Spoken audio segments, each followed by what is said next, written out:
Oh oh.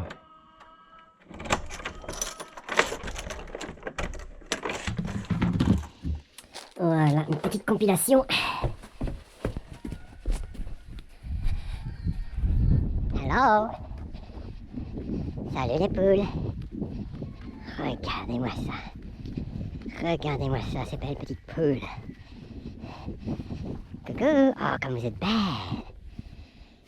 J'ai à manger pour vous. Coucou, attention, attention, attention. Regardez. Ouais. Comment vous allez?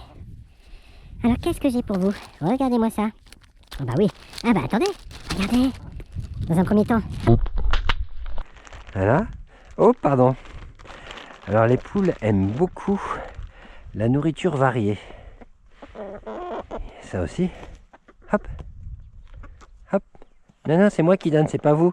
Faut pas aller taper dans la réserve sans mon autorisation. Et ouais. Hop. Voilà. Leur donner à manger. Hop. Hop. Et oui. C'est comparable à... Les poules sont comparables au peuple. Et moi, je suis comparable à l'État. L'État nourricier. Alors, quand je nourris bien le peuple, ça va. Comme ici. Ah, mais quand je le nourris mal en envoyant des trucs bizarres, comme du papier, c'est pas bon. Donc, il faut que je fasse attention. Encore? Et le problème avec l'état actuel, c'est qu'il nous nourrit mal. C'est-à-dire qu'il permet des choses qui sont plutôt néfastes pour nous. Et quand on les dénonce, eh ben, on est accusé de complotiste. Alors, qu'est-ce qu'un complotiste? C'est vrai, hein, on pourrait se demander. Je vous répondrai tout de suite. Il y a un virus qui progresse de manière planétaire, c'est le complotisme. Ça, c'est de la bonne nourriture. Vous n'avez rien à craindre, les bonnes poules. Un complotiste, c'est celui, normalement, enfin, selon les médias, c'est celui qui délire, c'est celui qui invente des choses, qui exagère. C'est un exagériste. Il délire complètement. D'où l'expression complotiste délirant. Ça c'est la définition de complotiste selon les médias. Mais en vérité, qu'est-ce qu'un complotiste? Hop, et ben un complotiste, un vrai, selon la vraie définition, c'est celui qui fomente, c'est celui qui prépare un coup, c'est celui qui complote. Un complotiste, il prépare un complot. Et donc ceux qui voient les complots ne sont pas forcément des complotistes. Et par contre, ils constatent qu'il y a un complot. Et le complot, quand on voit qu'il y a un complot, on n'est pas le complotiste. Ah non, c'est pas nous le complotiste. C'est ceux qui font le complot. Et il y en a des exemples. Hein. Je pense notamment à... premièrement au Messie Yeshua qui a été crucifié à cause de comploteurs, de complotistes, par rapport à son jugement. Matthieu, chapitre 27. Dès que le matin fut venu, tous les principaux sacrificateurs et les anciens du peuple, comparables au Parlement, au pouvoir législatif de l'État, tinrent conseil contre Jésus pour le faire mourir. théorie du complot. Après l'avoir lié, Verrouillé, bâillonné par l'État, ils l'emmenèrent et le livrèrent à Ponce Pilate, le gouverneur. Le pouvoir exécutif de l'État. Ceci est une théorie du complot mise en pratique. Et pour tous ceux qui pensent que cela vient de Dieu, oui, en effet, mais il nous demande aussi de chercher afin de comprendre la vérité. À son jugement. Ouh, mais il y a beaucoup d'œufs là, dis donc. Merci les poules, dis donc. Eh ben, un œuf, deux. Oh là, je vais devoir chercher une boîte. Oh là là, tout ce qu'il y a. Je vais chercher une boîte. Je pensais pas qu'il y en avait autant. Je suis surpris, agréablement surpris. Eh ben. Et ça, est-ce que c'est un complot, ça? Est-ce que moi, je suis qualifié de complotiste parce que je nourris les poules afin d'avoir des œufs? Est-ce que c'est correct? Est-ce que c'est correct? Eh ben, elles sont pas forcément au courant que je les exploite pour leurs œufs. Hein, elles ne savent pas. Mais elles sont en bonne santé. Donc c'est un signe que ce n'est pas un mauvais complot. Le signe qu'on voit qu'il y a un complot, c'est quand l'État souffre. Et l'État ici est comparé aux poules. Le peuple est comparé aux poules. Et moi, je suis comparé à l'État, dans tous mes états, comme vous pouvez voir. Et ici, le poulailler, c'est comme le pays. Donc il faut gérer le pays, le peuple c'est les poules, et moi je suis l'État, donc c'est moi qui gère. Voilà. On peut le comparer comme ça, et c'est moi qui apporte des choses, des bonnes choses, qui légifère ce qui est permis, ce qui n'est pas permis, ce qu'on peut manger ou pas, et donc j'ai le pouvoir, moi, de réaliser un complot si je veux. Là, si je voulais, je pourrais les empoisonner. Je pourrais très bien mettre, au lieu de mettre des bonnes graines comme ça, là, et comme vous avez vu tout à l'heure, et ben, je pourrais très bien leur donner du poison. Bon au début et ensuite mauvais dans leur digestion. Et là, je serais un complotiste parce que j'ai la possibilité de comploter. Parce que j'ai un certain pouvoir. Et il faut savoir que les complotistes, les vrais, ont un pouvoir. Sinon, ils ne peuvent pas comploter. C'est pour ça que les petites gens comme moi, comme toi sûrement, qui dénoncent les complots, c'est pas eux les complotistes. Eux, c'est juste des gens qui constatent. Comme certains disent, des constatistes. Alors après, tout de suite, il y en a qui vont dire, pour un peu se défendre, ceux qui ne sont pas d'accord avec ça, ils vont dire, oui, mais t'es un complotiste... délirant, c'est n'importe quoi, parce qu'ils n'ont pas pris le temps d'écouter, parce qu'ils n'ont qu'une seule version. C'est comme si des poules entre elles se disaient est-ce que ça c'est empoisonné? Elles pourraient se dire mais non, n'importe quoi, elles n'en savent rien en fait. Il faut prendre le temps d'étudier la chose. Et moi j'ai étudié la chose. Et on est tous dans la possibilité d'étudier la chose. Hein. C'est accessible à tous. Hein. Moi, ce que je fais, c'est accessible à tous, de toute façon, parce que j'ai pas de grands moyens, hein, les moyens accessibles à tous. Hein. On aurait découvert, Monsieur Patel, que vous auriez un cerveau de poule.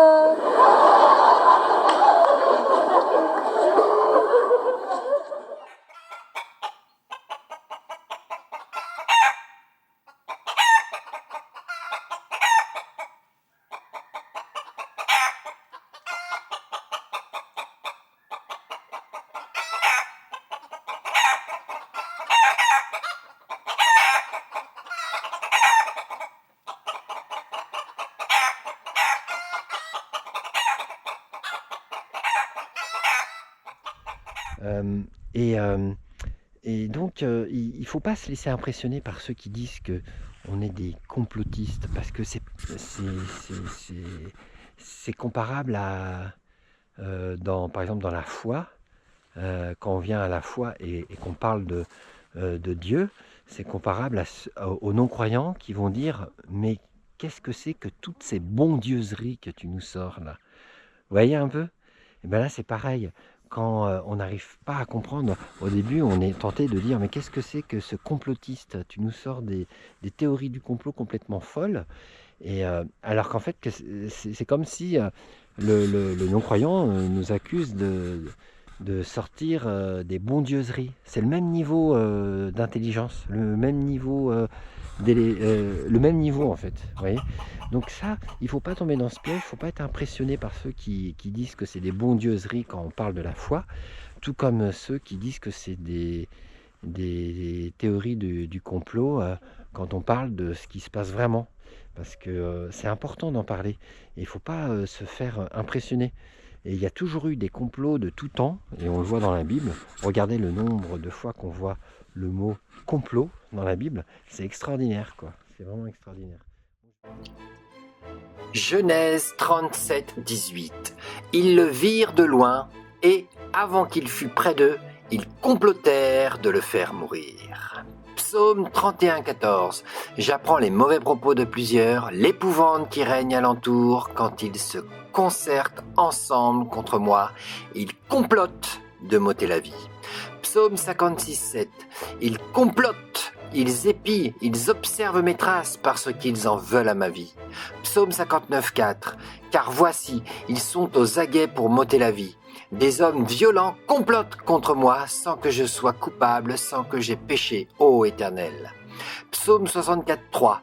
Garantis-moi des complots des méchants, de la troupe bruyante des hommes iniques.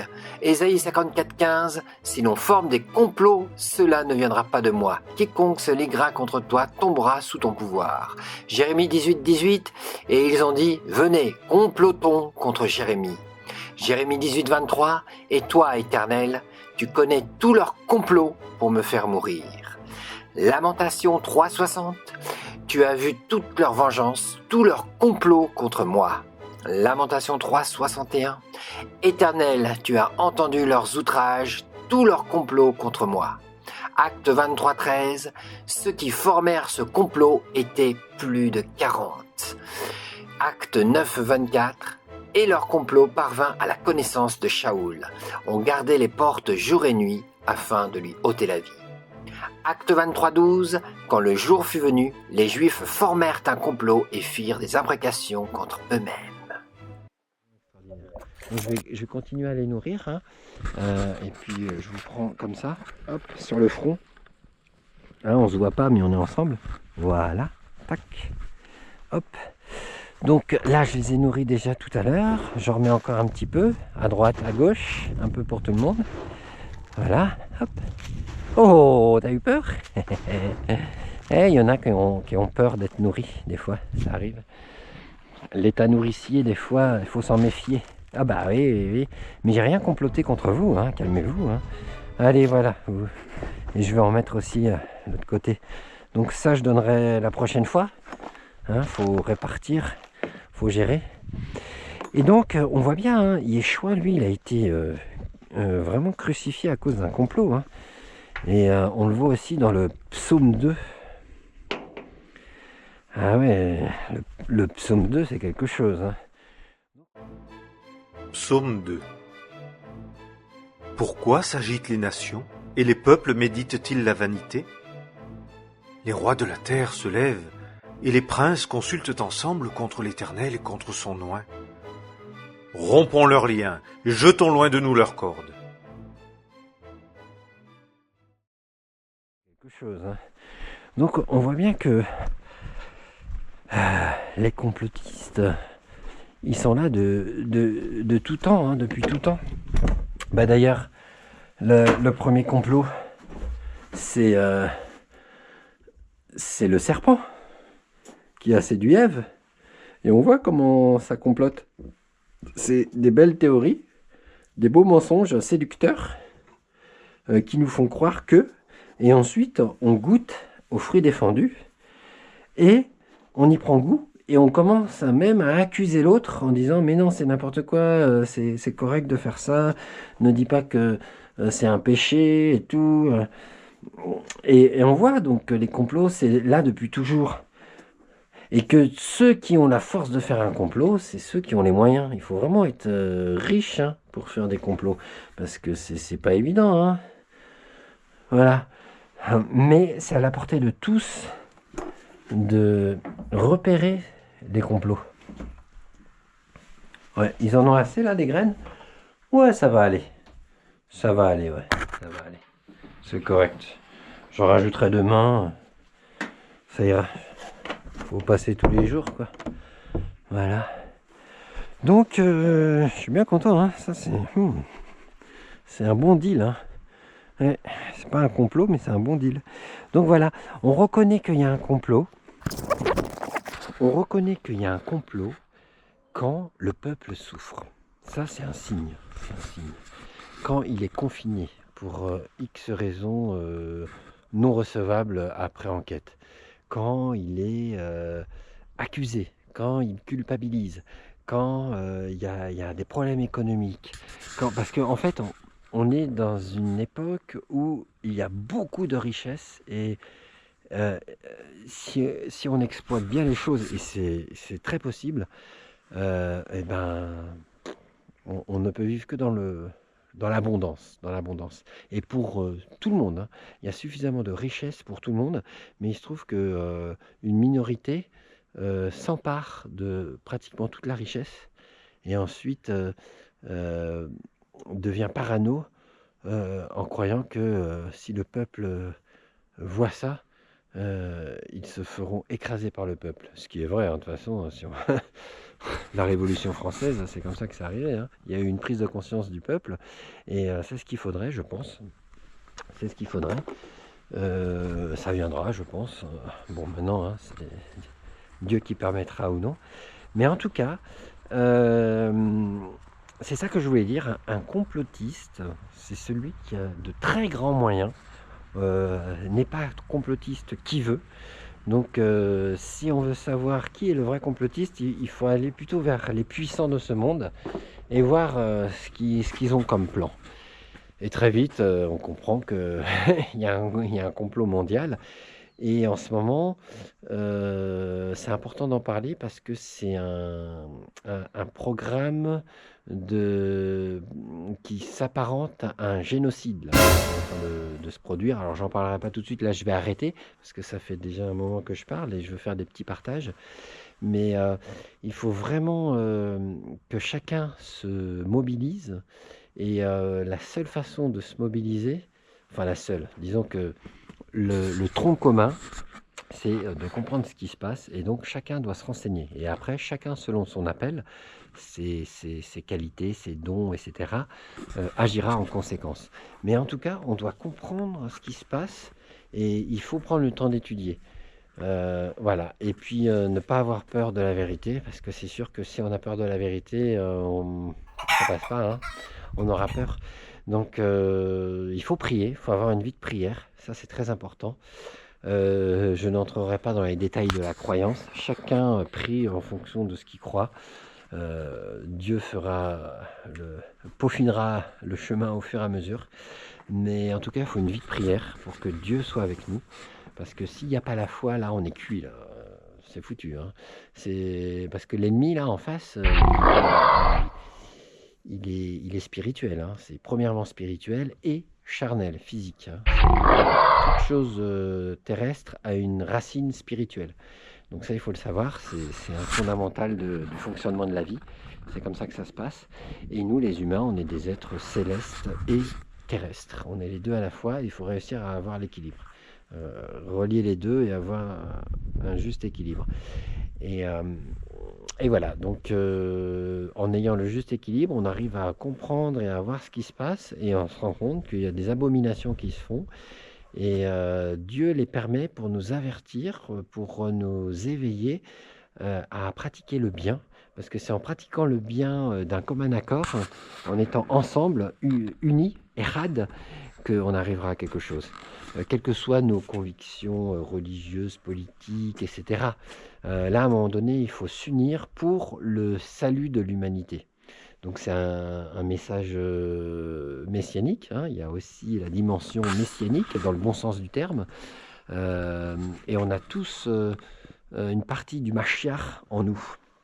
Donc à nous d'éveiller ça par l'amour de la vérité, de la justice et de la miséricorde aussi.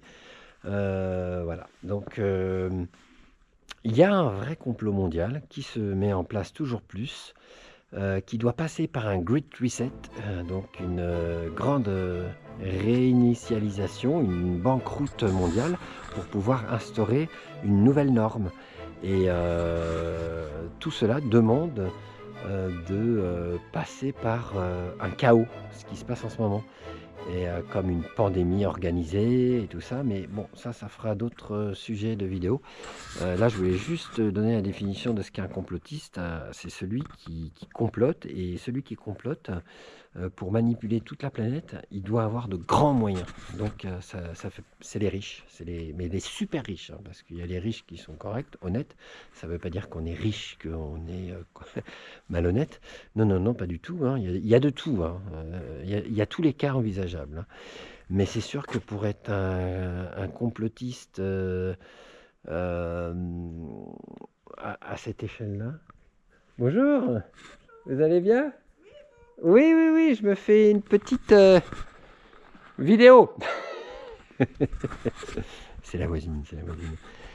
Et oui, on va croire que je complote, du coup, oh là là, je me suis fait avoir dans mon propre complot. Voilà, ben, moi c'est ça mon petit complot à mon niveau, mais c'est pas un complot, c'est une façon de rigoler. Parce que un complot, c'est quand on fomente le mal, et moi je fomente pas du tout le mal. J'ai juste envie de faire comprendre que si on ne fait rien là, on rentrera toujours plus dans un asservissement extraordinaire et mondial. Donc réveillons-nous et étudions les choses tout simplement, et soyons justes, et on verra qu'il y a des choses qui vont pas. Mais il faut prendre le temps d'étudier, prendre le temps d'écouter les professionnels selon les sujets. Le pour et le contre, pas qu'un seul côté, mais les deux. Et à un moment donné, on y arrivera, quoi.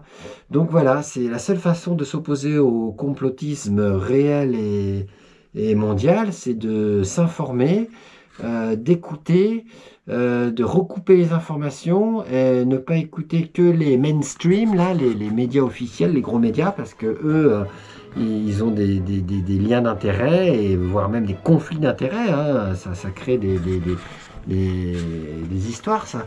Et si on arrive à tout bien rassembler, eh ben, on y verra beaucoup plus clair.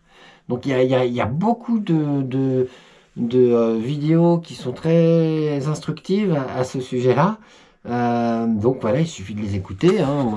Moi, je suis juste un petit lanceur d'alerte, ouais, on peut dire ça, mais à un tout petit niveau, hein. Et c'est pas moi qui peut tout apporter. Moi, je peux juste encourager, mais il faut écouter. En fait, on est un corps. Donc moi, je suis un petit membre, et c'est comme si je disais, regardez, il y a tout un corps, on peut marcher ensemble. Donc voilà, quoi. Prenons le temps vraiment de nous unir au travers d'une bonne connaissance des choses, quoi. Voilà. Et Dieu multipliera cette action, cette entreprise. Voilà. Donc, à bientôt. Moi, je vais goûter aux œufs là, qui ont l'air très bons. Et puis, Baruch Hashem. Ah.